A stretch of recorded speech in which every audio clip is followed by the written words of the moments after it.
Pernah merasa cemas?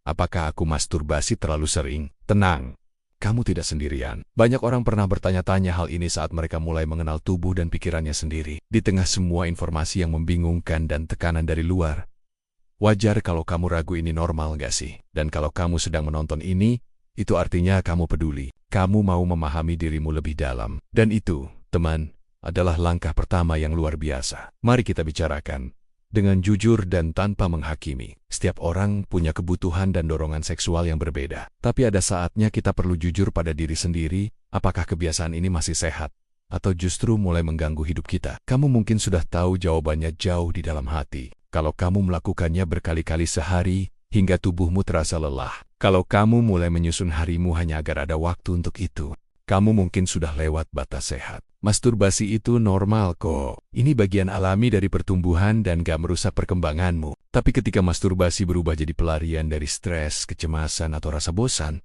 maka kita perlu waspada. Banyak orang merasakan hal yang sama saat pandemi COVID-19.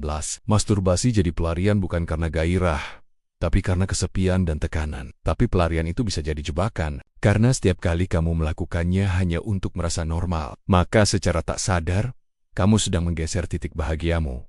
Kamu mulai butuh itu hanya agar merasa stabil. Dan seperti kecanduan lainnya, tanpa sadar kamu mulai merasa hampa kalau belum melakukannya.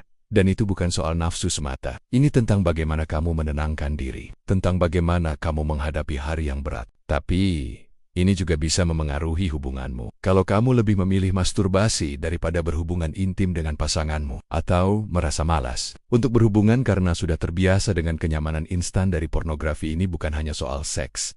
Ini soal koneksi, soal keintiman yang perlahan memudar, soal dua orang yang harusnya saling menyentuh, tapi kini merasa berjauhan. Kalau kamu terus merasa cemas, bersalah, atau bahkan malu setelah masturbasi, itu bisa jadi tanda bahwa kamu sedang menghadapi konflik dalam dirimu. Dan ironisnya, saat kamu merasa buruk, kamu mungkin malah ingin melakukannya lagi untuk merasa lebih baik.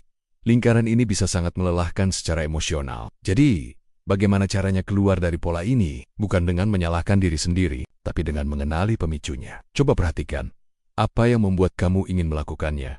Apakah karena kesepian, stres, atau cuma karena bosan? Coba kurangi pemicunya, mungkin dengan menghapus aplikasi tertentu, menghindari tontonan yang memancing, atau lebih banyak menghabiskan waktu dengan teman dan aktivitas baru. Ingat, ini bukan soal berhenti total tapi tentang mengembalikan kendali, supaya kamu yang memilih, bukan dorongan sesaat yang mengendalikanmu. Dan kalau kamu merasa ini sudah terlalu sulit untuk dihadapi sendiri, berbicara dengan seorang terapis bisa jadi keputusan terbaik dalam hidupmu. Kadang, kebiasaan ini cuma tanda dari masalah yang lebih dalam, seperti depresi, kecemasan, atau rasa kosong yang belum kamu ungkapkan. Kamu tidak sendiri, dan kamu tidak salah karena mencari bantuan. Jadi, kalau kamu sedang menjalani perjuangan ini, aku mau bilang, kamu berani, kamu kuat, dan kamu bisa sembuh. Kalau kamu punya pengalaman, tips, atau bahkan hanya ingin bercerita, bagikan di kolom komentar. Kamu tidak tahu, mungkin cerita kecilmu bisa menyelamatkan seseorang di luar sana. Karena saat kita berani terbuka, kita bukan hanya menyembuhkan diri, kita juga memberi cahaya untuk orang lain yang masih tersesat dalam gelap.